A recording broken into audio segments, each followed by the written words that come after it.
Melted glass. Woo! Where are we? What's going on? What the hell happened? What year is it? What day is it? I don't know. Hey, gang, welcome back to Death Curse Society. We've been off for a couple of months. I'm Red Crank. I got the Colonel, and I got Jill, who I think is actually... Oh, there he is! It's Zigzag. It's so wonderful to see all your beautiful faces again. It's been so long. This is how 220 feels so far, man. Look at this shit. What the fuck? I've missed you guys. It's been a while since we've actually been face-to-face.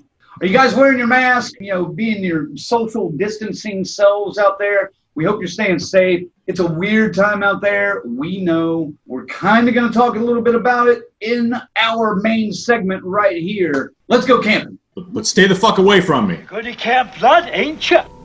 You'll never come back again. It's got a death curse.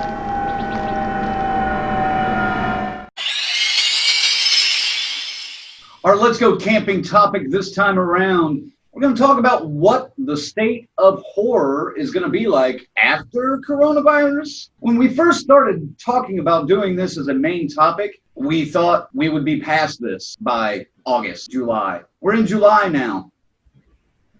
We're not past it. So it's almost kind of like, where is horror going to be the rest of the year while still dealing with coronavirus, I guess? You know, it's a shaky situation that we're in right now, but we have a few things that we want to talk about. Colonel, you want to jump in here and just say your general thoughts about the situation? It's fucked. I never would have thought I'd live through something like this. I know historically every 100 years, give or take, this happens. But fuck, man. I mean, it hit. We was all ramped, ready to go for Horror Hound Weekend in Cincinnati. They're coming to my hometown, the three of us together. Yeah. Canceled. Well, they rescheduled it for May. Hell yeah, let's plan for May. We'll go to a Reds game.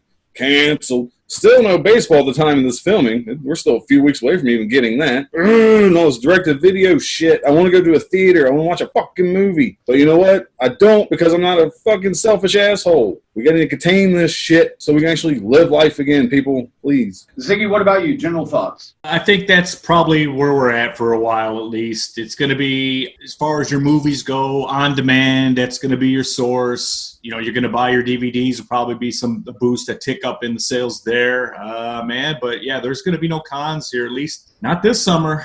You know, what's killing me is the concerts too. You know, I mean, it's got nothing to do with horror really, but you know, man, this is like a big thing around here. Is we get to go to the theaters and go see some live shows, and it's packed because you know everyone loves that shit, and we're getting none of that. So the choices are limited, and unfortunately, you know, as we're recording this, you know, we're seeing upticks in a lot of places that went ahead and reopened a little bit too quick, probably, and it's probably the pattern for a while. It's a strange situation. Before we move on with our subtopics, I want to ask you guys how it's affected you and your job. Ziggy, how has it affected your working environment, your actual day job? Yeah, well... Because we make millions doing this for you guys on YouTube. Yes. Big shocker. We all have real jobs, you know, like many musicians and stuff in the world that do this stuff, the passion stuff for a living and try to do it for a living. Well, yeah, we have real jobs. In fact, once the outbreak happened, my hours pretty much tripled and have remained there the entire time this has been going down. My establishment, and it's a rare situation, I understand this, but the owners close up shop in July, traditionally the slowest month out of the year. They jump on a plane and go out of the country for 5 weeks. So we're still going to close for the 5 weeks, but they're actually going to stay here and find something to do locally, maybe go up to the Upper Peninsula here in the state of Michigan and just kind of stay away from everybody. But, you know, hell, man, you got to have the break, you know, and especially this year with the hours we got put in on this thing.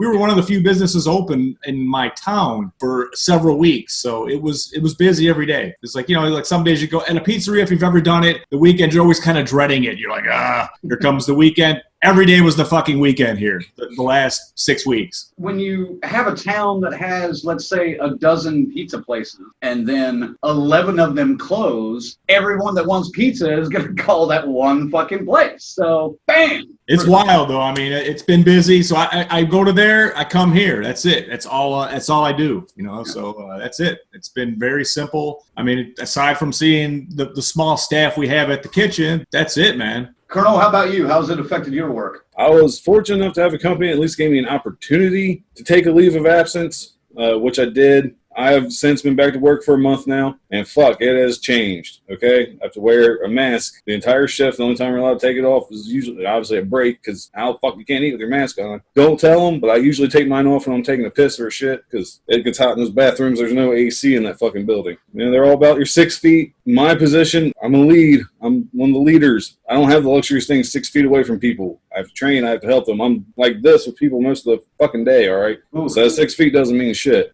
Temperature checks when we come in. It's pretty cool. I mean, that's the cool part, because I get to stand in front of the camera, watch myself all white, get my temperature. It's like, 96.5. I'm like, fuck yeah. I grab my mask and go through the fucking door and get to work. So, but other than that, the work itself is still the same. It hasn't fucking changed. People are buying that shampoo, buddy. That shampoo, conditioner, hair dyes, hairsprays, you name it. They fucking want it. I was off work for a couple of months, around March, mid-March to May. We've been back to work now for a little over a month. I think we're about to shut down again. I mean, for those that don't know, I'm a karaoke DJ in the evenings. So, you know, I work at several different establishments and provide an entertainment service. Now, one of them is already closing pretty soon. And it's weird because they vary in responsibilities. Like, one is highly aware of the cleaning responsibilities, and I love going there. You know, I walk in, I get my temperature checked even when I walk in.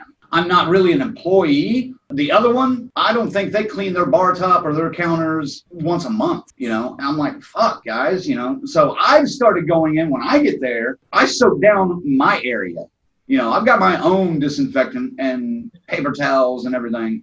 And I just clean my shit and take care of my area and then set up the stage and blah, blah, blah, blah, blah. But it's so weird to see the varying degrees of, you know, different places that are the same kind of place. Let's get into the horror aspect of this. Where are we going in horror? TV, film production is obviously changing. Schedules are way the fuck out of whack. We don't know when a lot of shit is coming up. Ziggy, talk to us a little bit about that.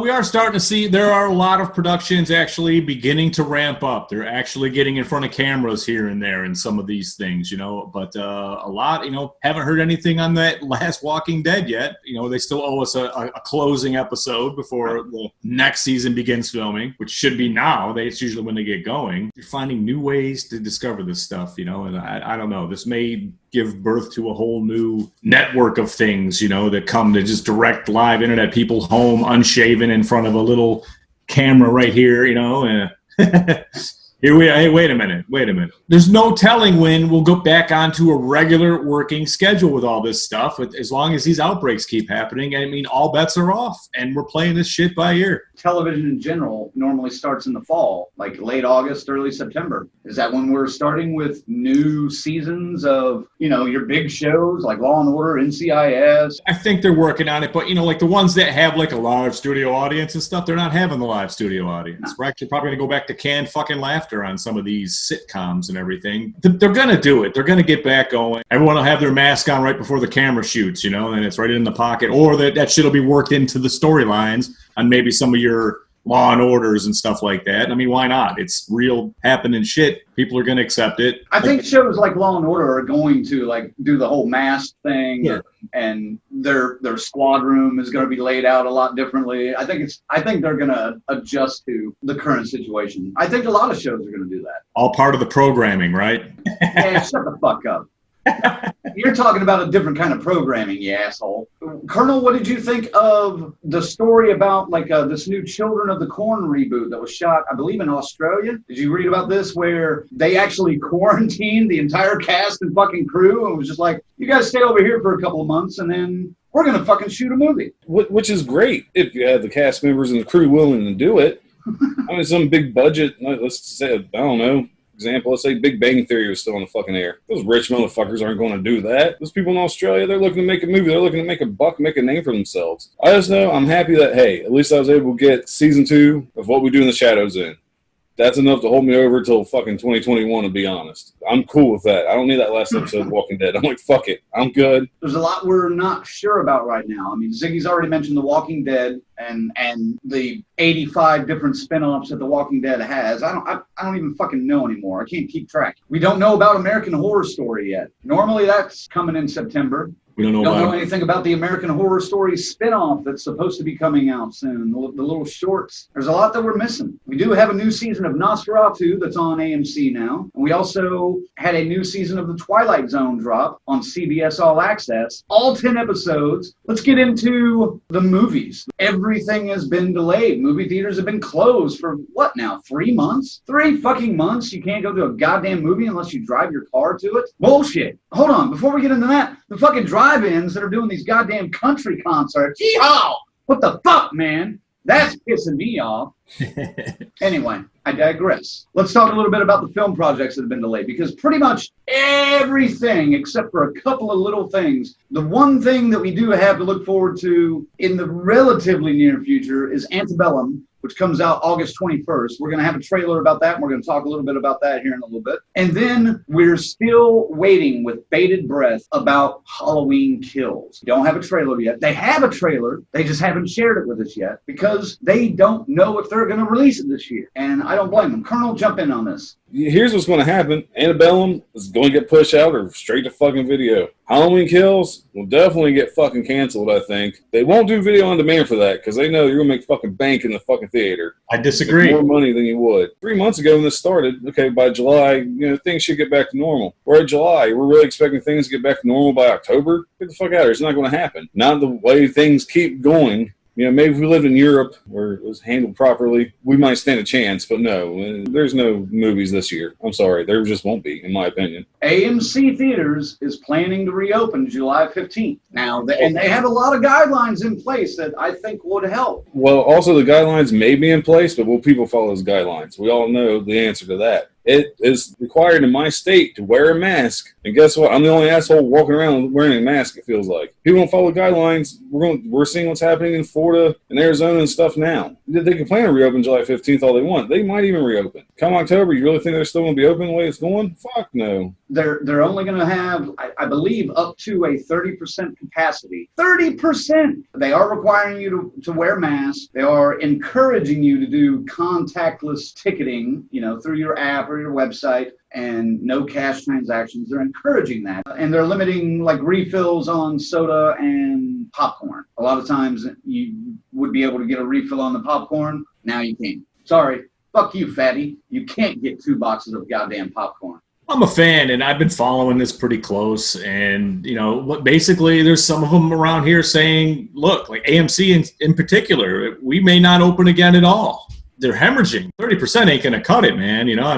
That's my point. They're calling for a second outbreak in the fall, the second run of this shit. So, it just ain't going to happen, So I totally believe after the success of some of the cartoon movies going direct to on demand. Those are fucking cartoons, though. I understand this, but these are movies. By then, people are going to want to see. Halloween is a no-brainer. That's absolutely could go and rage on demand and make the bank. See, there's a difference. When you've got kids at home, they force you. They are little Gestapo bastards that force you to let them watch that new goddamn cartoon. They don't care how much it costs.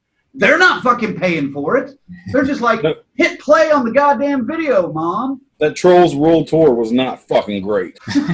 See? They didn't even play good fucking rock songs, man. The covers of them fucking sucked. I was highly disappointed. As of now, early July, theaters are supposed to open again mid-July. July 15th is when AMC says they're going to reopen. Some of the private, smaller theaters have already reopened with their restrictions in place, but those are independent and they're still struggling. I don't know where we're going with any of this, but hopefully soon we'll be able to see some movies in the theater. And I want to encourage you all, when theaters do open up, go watch a fucking movie, because that's going to help. If you give them even just a little bit of your money, that's going to help us get movies back in the theater. Don't just sit at home. Man. Take your mask and go watch a fucking movie. What? All I can picture is this.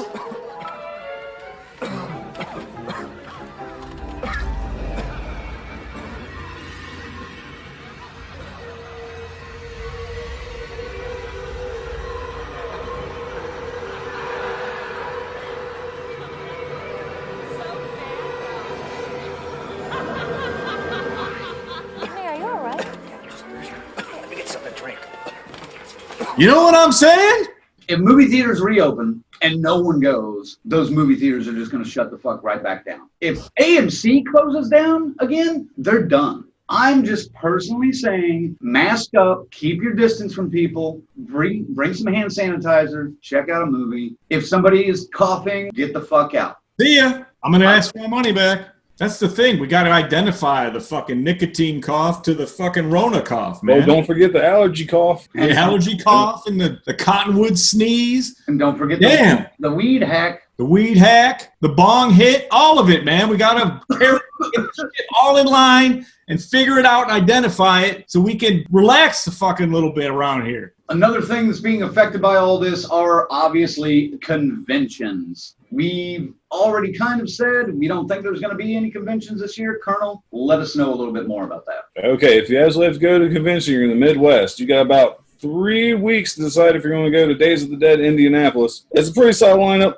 Don't think it's going to happen. Sorry, folks. This is where my mind state is in all this. In September, the three of us have been discussing going to Indianapolis again for Horror Hound Indianapolis. I think it's going to get axed, as much as I hate to say it. I mean, I'll just have to buy another fucking Horror Hound gift bag to give them some money, because I know it takes a lot of money to plan this shit, and it gets canceled. So now you're getting a fucking refund. So by all means, if there's a way to support your favorite convention, if it does get canceled, like Crank said about the movie theaters, I say with this, by all means, find out there's a way you could donate. Try to keep the conventions going. Because it's not so much about meeting the celebrities, it's more about the sense of community we get in bullshitting with you guys. I don't want that to end because of this bullshit. Buy the tickets. Just buy the tickets. They're going to be good. Most of the cons, even the ones that are canceled, they're saying your tickets are good. Like Crypticon, they've canceled. They've already stated they've got all their guests already locked in. They've already got a date settled next July. You're helping them out, man. Yes, but also give them a little more money, see if there's something they can do if they are selling the merch for the canceled one. Because like you said, your tickets are good for next year. That means next year they're not going to be able to sell more tickets. If it's sold out and everybody shows up, no one else is going in. That's still a year worth of loss financially. So yes, by all means, buy your ticket in hopes that you can go. If it gets canceled, hey, it's good for the next year, but please still give them a little bit of extra money. Buy some fucking merch from them or something. Yeah. Like you said, buy a gift bag or a t-shirt or something. Support your local cons. We're dying to come back, but not dying to come back. You know what I mean? If we come back, we're dying. Yeah, it's all right.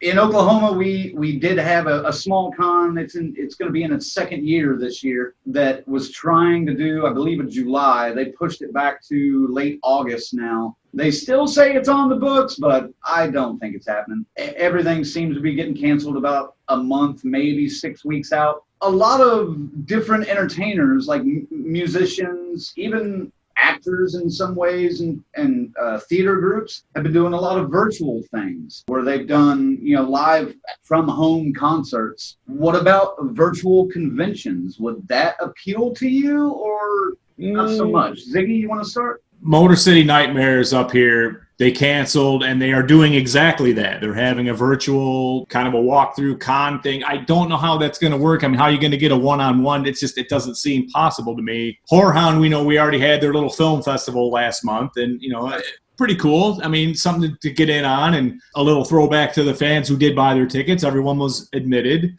A virtual con, it just doesn't seem, the buying the merch. There's so much merch to buy and stuff. What are you going to just say? Oh, here's a picture of it. Someone walking through live. Yeah, send me one of those. Hey, wait a minute, camera guy, stop there. Let me talk to the merchant. What the fuck? How would they work it? I mean, they're going to have a little store attached that has every piece of merch for the whole con? That would be a huge fucking endeavor. No, I mean, they could have links to each individual vendor, but apparently last month there was a GalaxyCon. Damien and David from the Terrifier universe were there. Guess what? I didn't tune in. It's a fucking virtual con. I want the experience. The shit they're showing, that's cool. I mean, if that's what you're into, and you're antisocial, or you just want to hear these people tell stories, that's awesome. That's not the main reason I go to the con. I want to mingle. As much as I have this fucking dude looks pissed off face all the fucking time, I'm actually not. Honestly, fucking friendly. He's a teddy bear. That would probably work with the panels. I think the panels, that's fine. That's great. A virtual panel, now you can see, that's great. It ain't the same, man. And it's not the experience. That's why I couldn't go for it. I'd try it. Who knows? But now I know a lot of people are actually doing online signings where you kind of purchase it. You go in, you have a one-on-one meeting with them on Zoom, say Zoom, for example. And then you talk to Kane Hodder for 5 minutes and you give them their address, they'll sign a picture and they'll fucking mail it out to you. I know that people are starting to do that as well, but again, that takes the experience out of it, but at least you're kind of getting the experience because at least you're getting a one-on-one FaceTime virtually. In a virtual con, you could never get away with a situation like this. Highlight friend, I'm here all weekend. I'll gladly sit over here and help you toss a couple. This is true. Note to self, folks, do not try to touch Tom Atkins' beard. If you ever meet him, leave his beer alone. The Colonel learned firsthand. I did. The funny thing, I wasn't serious, but he gave me a very fucking serious answer. And he literally thrilled me. So that's, I was like, okay. One thing that I keep coming back to about conventions, it's all about meeting the stars of some of your movies. When you're this far away from them, hello, dear, it's something special. If you're doing it through Zoom, it's not as special. Those people that sit and sign autographs for 3 days straight, 6 to 8 to 10 hours a day over a weekend at a convention are shaking tens of thousands of hands. Not anymore. Don't fucking touch me. Are you going to be able to, like, put your arm around the celebrity anymore? Are you going to be able to shake their hand? Or, you know, I know Kane Hodder doesn't choke anybody anymore. Are we going to be able to do that anytime soon? I would say soon, no. But as we all know, as time goes on, people will slowly start to forget, and it will get back to normal. I mean, even before this, I made sure if I had a fucking cough, I wasn't shaking a fucking hand because you don't want to get them sick. It's called a common fucking courtesy. As we all know, personal hygiene is not top priority for a lot of these people attend these cons. There is a con smell. Oh, my God. BO. Yes, it happens. So I get it. So short term, no. But eventually, people will tend to forget. But at least I can say proudly, I was able to get choked by Kane Hodder before he quit doing it because people started bitching. He fucking chokes you. It was fucking awesome. Yeah. I ain't gonna lie. That was like one of the highlights of my life was actually getting choked by fucking Jason. I was like, oh, shit. Funny. He don't do it. We The know. story of him saying why he don't do it is worth it, you know? Oh, yeah, definitely. But and we know Colonel called him daddy while he was choking him. It's okay. Ziggy, you want to jump in on the handshaking and the meeting of the celebrity thing? You can't get up to a Brad Pitt, Jennifer Aniston, let's say. I don't know. So I'm trying to think someone in my mind who's still big. Where are you? What year are you in? You know what I mean? Yeah, what did I say? Fucking Brad Pitt and Jennifer Aniston, the motherfuckers is 98. wow, man. How high are you right now? Culture, man. The point is, in these cons, you can actually speak your mind and actually get a dignified response, and it's great. Occasionally, you'll catch one at the right time, and there's nobody in their line. You can just jump in, and you can have a 20-minute conversation. Yeah. A prime example, right before all this, the world went to hell, you know, I was in Sterling Heights, Michigan, and I got to meet Nathan Basil. And strangely, the kid from Child's Play, they weren't getting any traffic at all, you know, at these tables. So I sat down, had a 15-minute conversation with Nathan Basil, and then actually got to interview him, you know, I mean, because he was just like, you want to throw up the camera right now and ask a couple questions? He's that kind of cool. I don't know how this is going to be now. We're going to have plexiglass at these tables when they're walking down the aisles. I mean, Are they gonna like just have a parade with the celebrities and like Pope mobiles just driving by in front of the convention?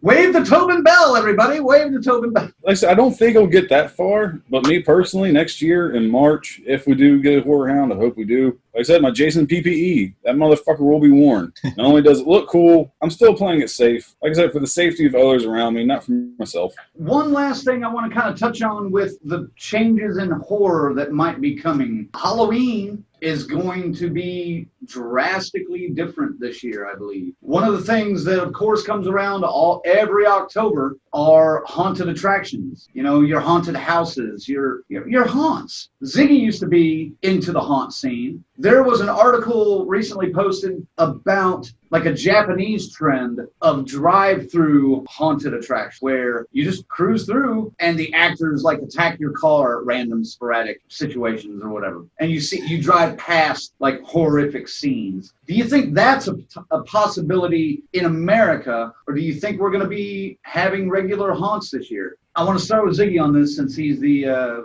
pseudo expert. I saw the Japanese thing, and the first thought I had was, here in America, you'd probably have to have like a tractor towing your car through in neutral because some asshole's going to stomp on the gas, and then we got zombies flying all through the air, and it's going to be terrible. It's not going to work. As far as the concept of driving through, all right. But again, you gotta think of a better way. You can't just have people the freedom to drive down a trail or a path with their own, handling a car. No way. Michigan is known for some of the world's biggest haunted houses. We have Erebus here and the Realm of Darkness. Hush is a big one coming up. All Hollywood produced. They put millions of dollars in all the actors. They play characters. They don't ever break their character. It's great. But how are we going to do this? Haunted houses are tight, man. And usually if you're in with a group of people, it's a tight line and everybody is on top of each other. And these ghouls and ghosts get right in your face. Before you even get in, it's the hour-long snake line, like roller coaster like line you have to wait in. What about that? What are we going to do here? Again, you can't make a plexiglass habit-trail for humans to keep them safe. It just ain't going to work, man. I don't know how we're going to do this. I say this now as we record. Nothing has been canceled yet for haunted houses here. But do you expect it to be? They're addressing, their websites are addressing, well, we're going to take every safety precaution, adhere to the guidance of the state.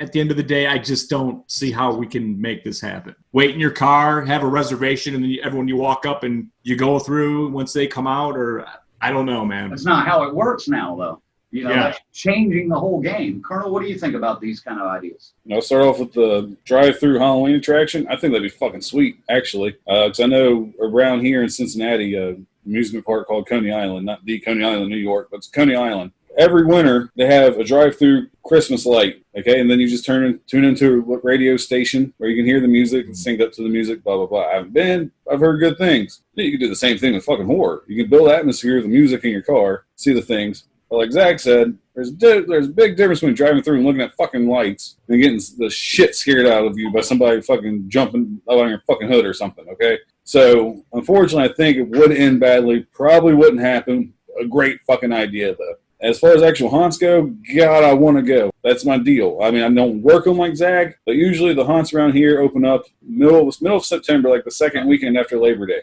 I'm fucking there. I don't want to miss the Dent Schoolhouse this year at all. I don't. Will I? Probably, because it all goes back to, fucking hate me all you want, people not taking this serious. No, you're right. The guidelines are in place for a reason. Just follow them. I hate wearing a fucking mask, too. But I want fucking Halloween, okay? I want fucking Thanksgiving with my family. I want fucking Christmas. You just said it, Halloween itself. What the fuck? How do we do it? We can't do it. We can't. Exactly. How are you going to trick or treat and pass out candy and all that? I don't think you are. I mean, I think Halloween is going to be completely different this year. I know that in March, when all this shit started, there was that meme going around about, Halloween falls on a Saturday and it's a full moon and the daylight savings time. The meme ends with, you guys better get your shit together. Don't fuck this up for me. Yeah, we fucked it up. We all fucked it up.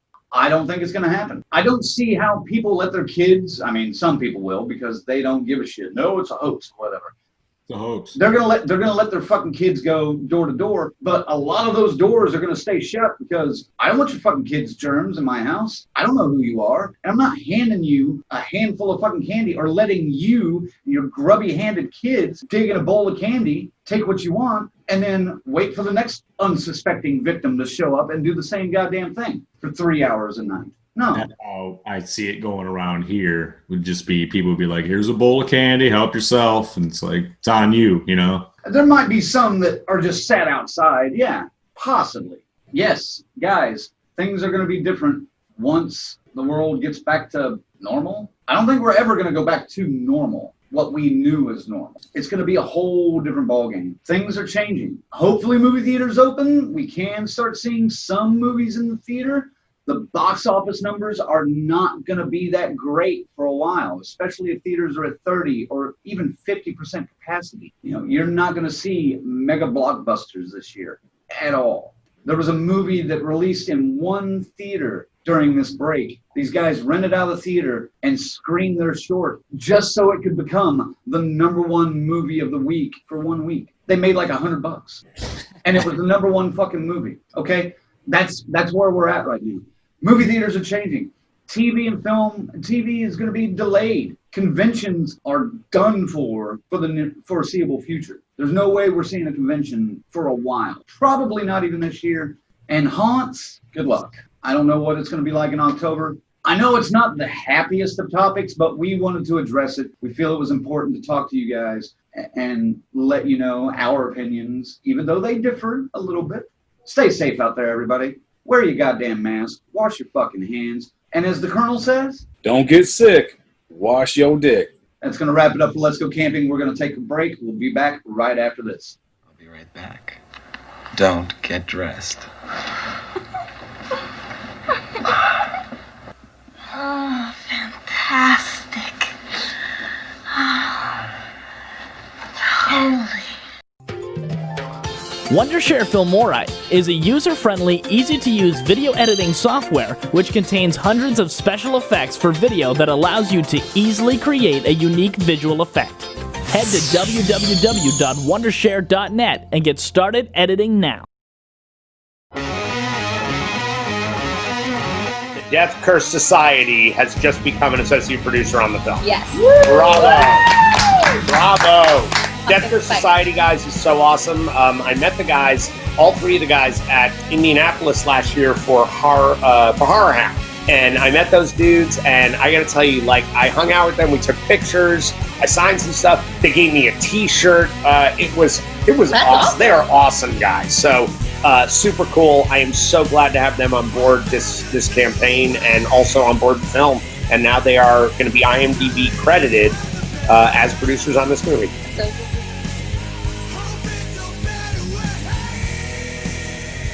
Hi, it's Kane Hodder. You're listening to Death Curse Society. Keep listening. Or don't fucking listen. I don't care. Welcome back, gang. Thanks for sticking around. We've got a lot to talk about in a little amount of time. It's called Stories Around the Campfire. I don't want to scare anyone, but I'm going to give it to you straight about Jason.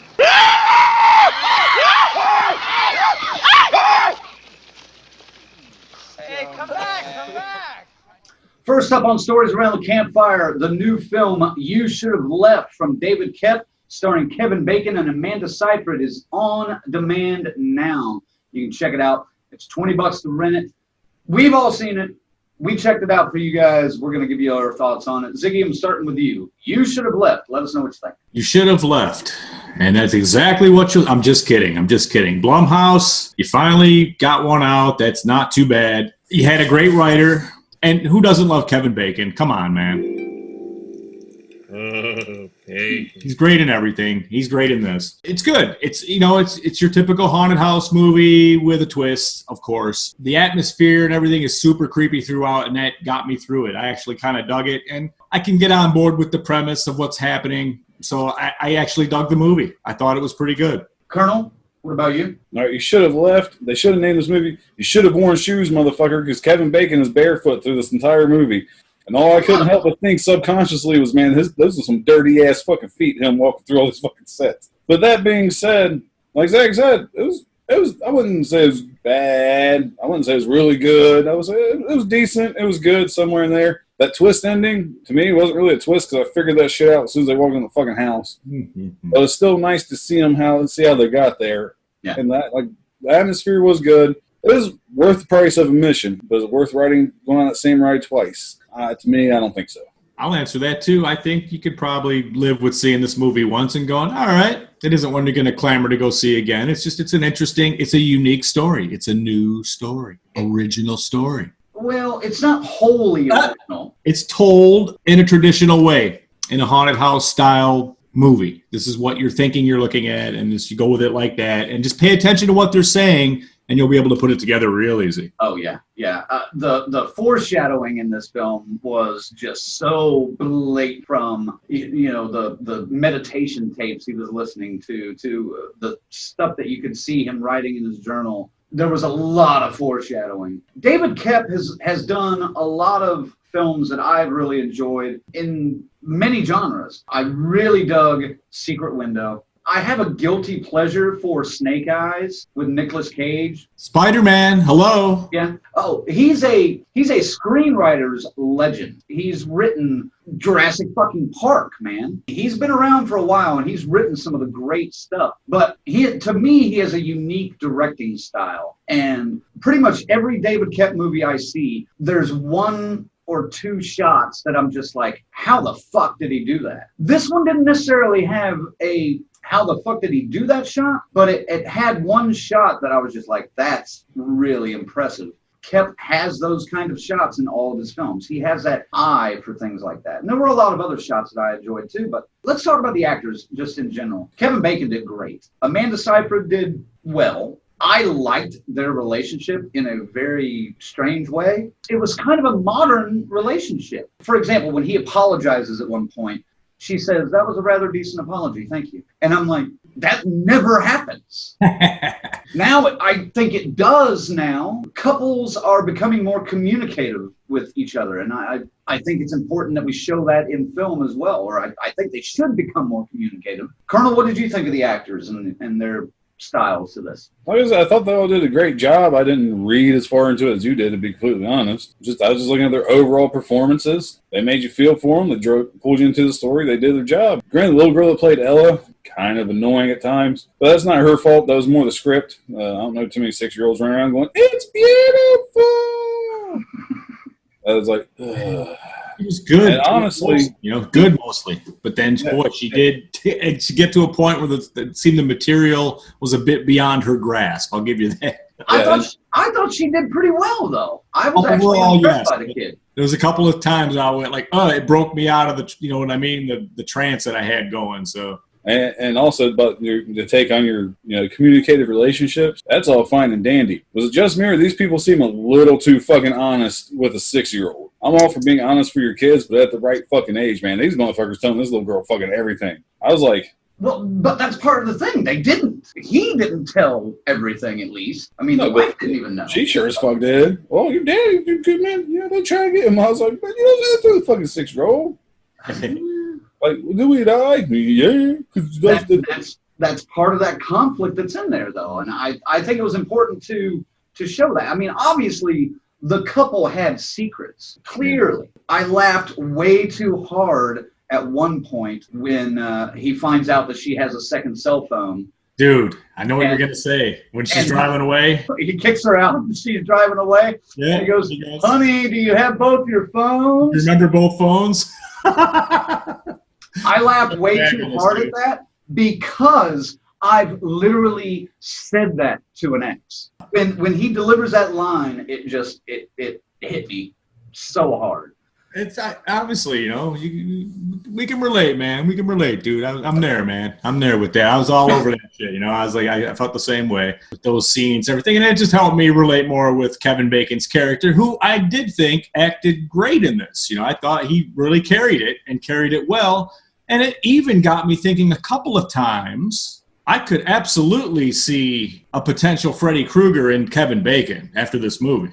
After a couple of those scenes. We're getting into that. We'll get to that. I know we will. I just wanted to say. But I was honestly thinking that the whole time. Kevin Bacon is one of those actors that I really think can do fucking anything. He's that good. A lot of people don't give him that much credit, though. They know him for Footloose. Think of Hollow Man, how evil he was in that even. Well, and Stir of Echoes. There are some scenes in this movie we just watched that I absolutely went, holy shit, there it is. Did you catch the Friday the 13th Easter egg that I did in this movie? There's a sweater, and I hope I can find a screenshot of this. Oh. There's a sweater he wears that looks fucking identical to Pamela's sweater from Friday the 13th. That's the one I'm thinking of. That show's a lot tighter than Pamela's. I saw that and I was like, I don't know if it was intentional or not, but it just seemed too spot fucking on to not be intentional. I mentioned Stir of Echoes a minute ago. David Koepp and Kevin Bacon worked together in that film as well. I was just going to say, that's the other thing I was talking about. This feels just like, Stir of Echoes. This feels just, it's that kind of like figuring it out. But, obviously weird shit is happening around him, So that was another comparison I made right away with Stir of Echoes. Gentlemen, shall we rate it? Colonel? Like I said, Kevin Bacon, definitely the highlight fantastic fucking job. I want to give this movie a 7, but I want to knock it down to a 6.75. I know, weird fucking score. Only because the twist ending was not a fucking surprise. It was too easy. They made it too easy. That brings the score down a little bit. Kevin Bacon's performance was alone to give that enough to give that movie a 7. I'll give it a 7, just because they left enough questions, and it still let you, like, wow, wondering, like, who was that guy, that was kind of laying the terms out. There's a couple of guys that seemed like they were working for whatever was happening with that house. I dug it. It ends pretty clean, but you have to consider what he is and what he did and why he accepts what he is. Right. So I like it. I'll give it the 7. Honestly, I'm shocked that we all kind of agree. I'm giving it a 7 too. Just one thing that would have helped their score a lot, because they mentioned it in the fucking film, how that's not the first house in that fucking location. Yeah. I should have burnt that motherfucker to the ground at the end, man. This was my running joke, because they did it for so long. I'm like, oh, Blumhouse going to burn the fucking house down. Now the fact I haven't had that in a few movies, no. I've been conditioned for it, and I'm like, where's my burning fucking house? Like, the reverse psychology fucking worked on me, man. It's killing me. He's sitting there watching it, Colonel's going like, oh man, we got a house. Here we go. And this one was built to burn. I mean, the whole setup is just right there. That would have bumped it back up to a 7 if I had a burning house. Fuck you, Blumhouse. You should have left. Video on demand right now. Go check it out at your favorite platform. A little bit of casting news coming out of Hollywood right now. Universal has talked about rebooting the Wolfman, and they're casting Ryan Gosling. I know Colonel's going to have something to say about that.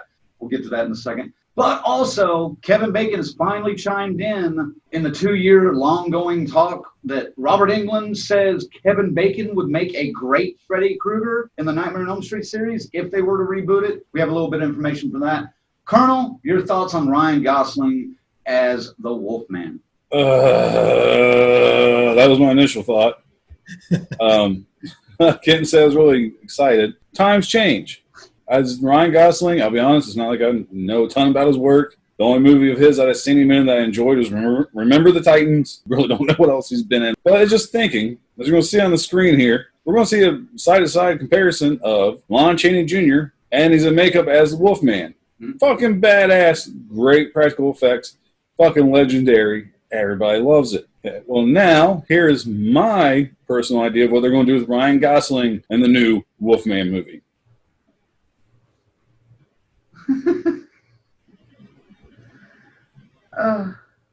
Fucking exactly. He's going to be like some fucking husky or some shit just running around.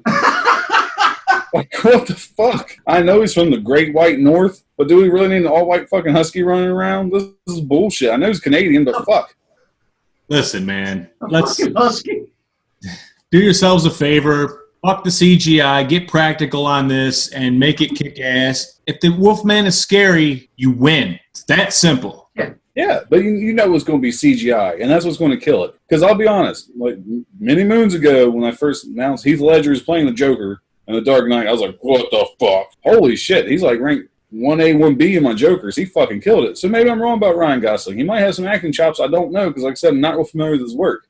Gosling has chosen softer roles, but the few kind of edgier roles that I've seen him in, he's done decent with. I think he'll be all right, but again, a lot of this relies on the script, and that's what I'm not too sure about yet. So, can we say The Mummy? There's your example right there. How they're going to fuck this. Yeah, I was trying not to go there. I was trying to lean more towards like The Invisible Man more recently, because that did well, and I enjoyed that quite a bit more than I thought I would, to be honest with you. So hopefully they go more that route than the fucking Mummy. Well, if they go that route, we're stuck with a fucking genetically modified fucking husky. Yeah. Just be ready for that. Kevin Bacon as Freddy Krueger.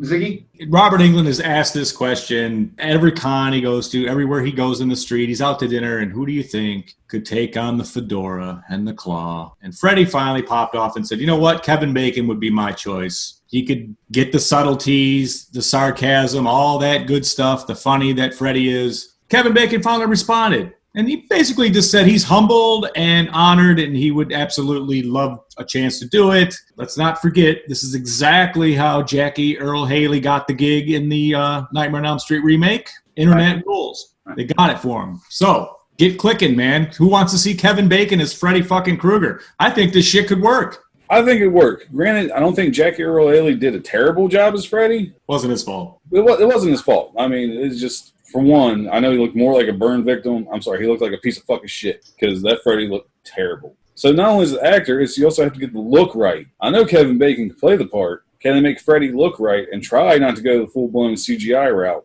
and just make him look a little more like Freddy? And if they do, please, I know Kevin Bacon can pull it off. Let's not go with Freddy from Dream Warriors on. Let's go back to the original. Let's get a serious fucking Freddy, please. I think that's the only way it could work, is to have like a scary practical effects Freddy. I don't think the fans would go for CGI at all. I really don't think the fans would go for, the one-line comic. I don't think they want an open mic Freddy Krueger. I think they want a serious, scary, bloody, gory, just fright fest. Now would be the time to do your Freddy Krueger pre-burn story as well, to combine it and then take him into it. That's been talked about for years too. There's even a few fan films out there that kind of dive into like a little bit of a mythology of Freddy Krueger before he was burned, if you haven't seen those out there on YouTube. As for Kevin Bacon, yeah, obviously he could do it. Is he the person I want to do it? No. And we've talked about this before. No, I don't, because as fit and as healthy as Kevin Bacon is, I believe he's 61. When they start doing a Nightmare on Elm Street movie, they're looking at multiple movies over 10, 15 years. That's just the way they're thinking. Can Kevin Bacon play that role at 71 or 76? I don't think so. I think, and especially if you're going to tell a prequel story, you got to have a younger person, because Freddy wasn't that old when he was burned or killed the first time. I love Kevin Bacon to death. I think he'd be great in it, but it would be 1 or 2 movies and that'd be it. That'd be all he could do. And he also doesn't really like doing the same role over and over and over again. He also said he wouldn't be opposed to returning to Friday the 13th, so whatever that means. Well, and he also tried to bring Tremors back last year. Yeah. Remember that? He tried to bring a TV show based on the original Tremors movie. He didn't have anything to do with the 8,000 different sequels that Tremors put out. But he wanted to do this TV series, and then fucking Sci-Fi fucked it all up for us somehow. Yeah. They shot the pilot. It's completely finished. And some dick nose passed on it. Yeah, I'm sorry. I think that show would have fucking killed in the ratings, at least for 1 or 2 seasons. Kevin Bacon attached, you're fucking winning, dude. I don't know what the fuck. The guy, everything he's ever done has made money. I don't see what the fuck. Why would that change? Let us know your thoughts on Kevin Bacon as Freddy in the comments. And also let us know your thoughts on Ryan Gosling as the Wolfman in the comments. Do you have a comparison? Is he a husky? I think he might be. He's a little white husky. A little more movie news coming out recently is Bruce Campbell has confirmed that there is a new Evil Dead film in the works called Evil Dead Rise. Ziggy, talk to us about this. Are we ever going to root against them releasing another Evil Dead film? Absolutely fucking not. Of course not. Now, we had 2013, and we had a new Evil Dead story, A Sans Ash, and honestly, I liked it. I thought it was okay. I thought it was scary. I thought it had really cool, gross-out moments.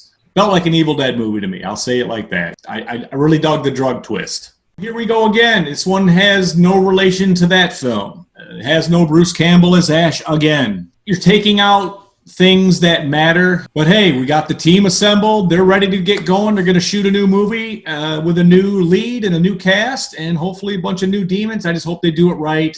As we love to say here in the Death Curse Society, don't fuck it up. And we'll be there for you. Colonel, what do you think about the Evil Dead?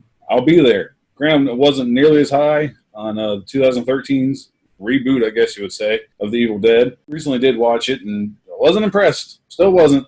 The demon coming out of the fucking ground was stupid. Granted, the blood rain was fucking cool, and some of the gore scenes was cool, but still wasn't enough to even compare to, say, Army of Darkness, which I think is the weakest entry in the entire series. I think Ash vs. Evil Dead is above Army of Darkness, in my opinion. Yeah, I'm all for it. Let's do it. Granted, I would prefer they played off the Ash vs. the Evil Dead universe with Pablo and Kelly carrying on the story without Ash. I think that would have been fucking great. You can even turn that into a mini trilogy, at least a couple films to continue that story. But Sam's behind it. Bruce is behind it. I'm behind it. Don't fuck it up. I know we just talked about Nightmare on Elm Street, but I'm going to use this as an example for this.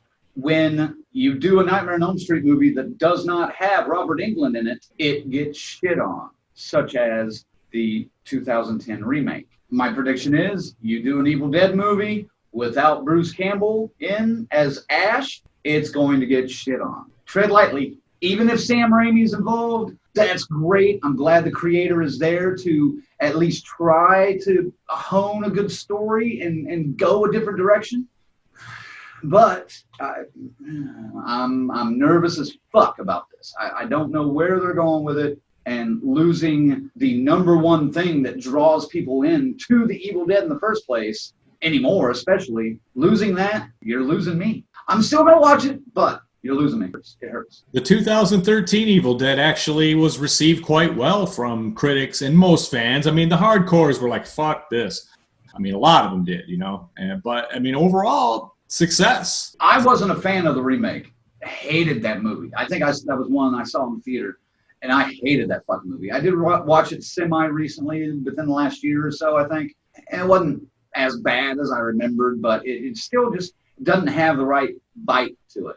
Doesn't have the right tone. And that, for me, that's important with, you know, you set up a tone for 3 or 4 different movies and then, oh, nope, fuck that, we're done. Again, using Nightmare on Elm Street as kind of an example, the way they set the tone in the original and then just completely change it for 3 on. I didn't dig it, but I went along for the ride just because. Moving on. The estate of George Romero has recently unearthed The Amusement Park, a film from 50-something years ago that just got lost. And now the rights are in the hands of Yellow Veil for sale and distribution. And we might actually see it in a theater, maybe? Or at least on demand at some point. I know Colonel is I know both these guys are huge Romero fans, but I'm starting with Colonel on this. What are you looking forward to on this? I'm just looking forward to, granted it's not new Romero film, as we say. Because let's be honest, that's the only reason I'm going to watch it, because it's a George A. Romero film. I'm expecting it to be completely fucking garbage and shitty. I'm probably not going to like it. And there's a reason why he never let this thing see the light of fucking day. So that's probably hot garbage. But I'm going to watch it. That's all I got to say. I'll watch it. It's fucking George, man. Well, the way they describe it, they kind of say it's not really horror, but it's his most terrifying film. And that always kind of sets an alarm bell off in my head in the background. It's like, when they say it's the most terrifying film, that normally means it shouldn't have been made. Ziggy, what do you think? This movie, I'm familiar with it, actually. I've been hearing about it for a good 25, 30 years. Yeah.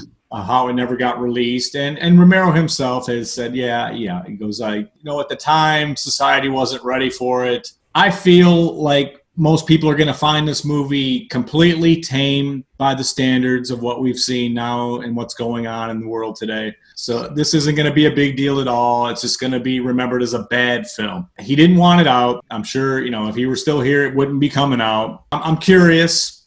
I want to see, because, again, I've been reading, the Fangoria magazine used to have articles about this fucking movie way back in the day. The Lost Print, the movie that will never be seen.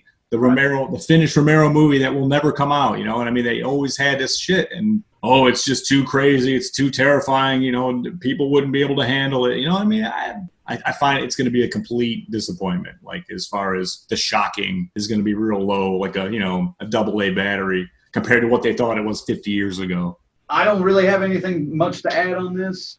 I'll watch it when it comes out, but it got shelved for a reason. You don't just lose 40 reels of film. You don't just lose that shit. It gets hidden, and there's probably a reason behind it.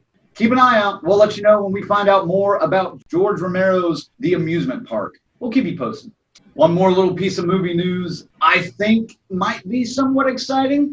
The creative teams behind the Mask, The Rise of Leslie Vernon, and the writers of Tucker and Dale versus Evil have joined forces to create a film called The Hills Have Eyes for You, which automatically seems like some kind of parody in a sense. I think it could be interesting. Those two creative forces combining together kind of encourages me about this project. Ziggy, what do you think about it? Totally excited. Love both films. And these two guys collaborating, or these two teams collaborating, can't help but yield funny, witty, good gore, horror. I mean, a horror-based rom-com. I'm fucking in. The Hills Have Eyes, couple things we need to clear up. No connection other than title alone to Wes Craven's The Hills Have Eyes series. Right. They get it. You know what I mean? They can poke fun at the genres and totally get away with it. It'll be so smart. I can't wait for this. I'm excited.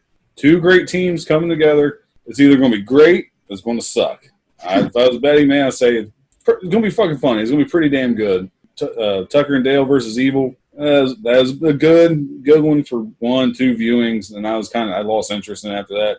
The Man Behind the Mask, The Rise of Leslie Vernon, is a perennial top film for me. I love that fucking film. I watch it all the time. So if we can meet somewhere in that middle. To me, it's a huge success, and I can't wait. Do you think it will be better or worse than The Dead Don't Die? Better. Yeah, I'm going to go with better, only because it's not intelligent comedy. It's blatant, in-your-face comedy. That's why I think it's going to be better. It's going to reach a wider audience. Yeah, I don't think this is necessarily going to be a subtle kind of humor film like The Dead Don't Die. I think it's going to be more like the Wayans brothers and the Scary Movie. Come on. I hope both the ideas of those two films, Behind the Mask, The Rise of Leslie Vernon, and Tucker and Dale versus Evil, are so fucking ridiculous. The plot lines of why the shit happens and what falls into place are fucking brilliant, man. I think it'll be smarter, but I think it's going to be more along the lines of that kind of film. Yeah, we're not saying this stupid comedy. We're not saying comparing them to fucking The Naked Gun. I think these guys would be funnier about it, though. I mean, I don't think it'll be that on the nose. Here's another one. I think this movie will be like Shaun of the Dead. We're just oblivious to the shit going on around them kind Possibly. of thing. We'll see. I mean, it's a long way off. I mean, they haven't even written it yet. So. Oh, right, yeah. We got nothing. No plot details, no stars, nothing, yeah. We got at least 2 years probably before we see a damn thing about it. The Hills Have Eyes for You. Should be an interesting watch whenever we get a chance to check it out. We'll keep you posted on news from that set and production as well. We finally got a trailer for you guys to watch because they say it's coming out August 21st. Check out the trailer for Antebellum, and we'll talk about it right after this.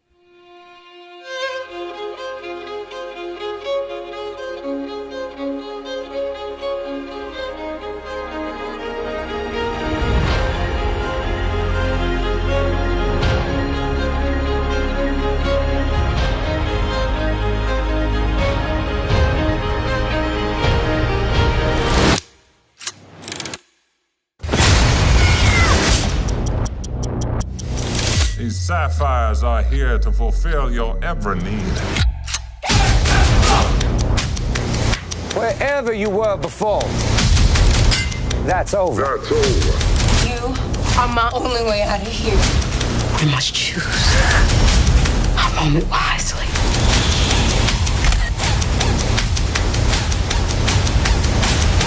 We go tonight.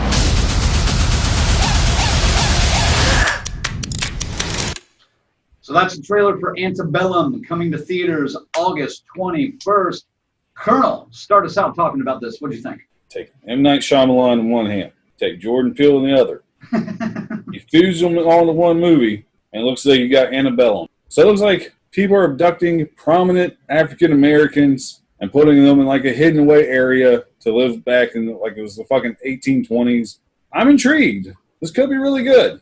It is from one of the producers of Get Out and Us. There's definitely a connection there, and it reminds me a lot of kind of a combination of both of those movies in ways. Ziggy, what do you think? It's like exactly that. People plucked out, put in a place they don't want to be, and a violent uprising coming out of it. So what's not to dislike about that? You know, I'm saying bring that shit. It looks fascinating. I'm definitely looking forward to see it too. All right, so Antebellum, supposedly, as of now, in theaters, August 21st. Well, guys, that's going to wrap it up with stories around the campfire and the show. We're all out of news for now. We'll have some more news for you in a couple of weeks, but we got to send it out. Ziggy, start them off tonight. Special thanks going out to Phil Mora from Wondershare. It's the editing wizardry that we use to edit this show. It's great. It looks great, doesn't it? Huh? Get it for yourself, man. See for yourself. It's Phil Mora by Wondershare. Check it out. Don't forget to check out our website, deathcursesociety.com, and visit us on all of our social media platforms, the Facebook, the Twitter, the Instagram, and the YouTube. They're all tremendous. Don't forget to subscribe, too. Thank you. I have seen some social media. Let me tell you, this one is the best. It's the best internet ever, that I can tell you. Colonel. So if you're looking for another way to support the show, well, I point you in Red Crank's direction here and look at our sweet-ass Dr. Loomis Death Has Come to Your Little Town DCS shirt. It's fucking wonderful. You know you want to buy it. It helps the show, helps us get to the cons, upgrade our equipment, so on and so forth. We don't pocket anything. So if you want that shirt, guess what? It's only $20, size small to extra large. $25 for 2X to 5X. Sorry, you got to pay a little tax, but that's okay because there's no shipping. Just go to paypal.me/ZigZagIsDCS. Let Zag know what size you want in the comments. He will ship it out to you super quick. Our next episode will be July 16th. I would give you a topic about what we're going to talk about then, but we don't fucking know yet. For the Colonel, for Zigzag, and even Jill, thanks for watching. This is Red Crank, DCS out. We'll catch you next time. Woo! Stay safe. What?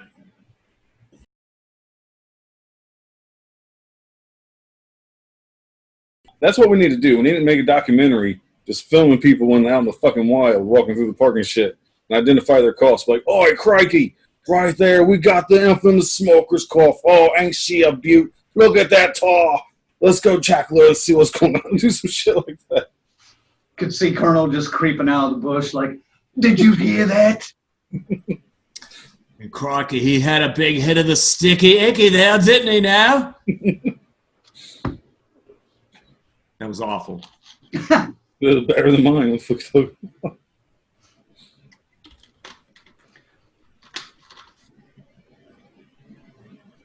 There it is. George A. Romero's The Amusement Park. I thought those were all closed. Coming soon. That was creepy as shit.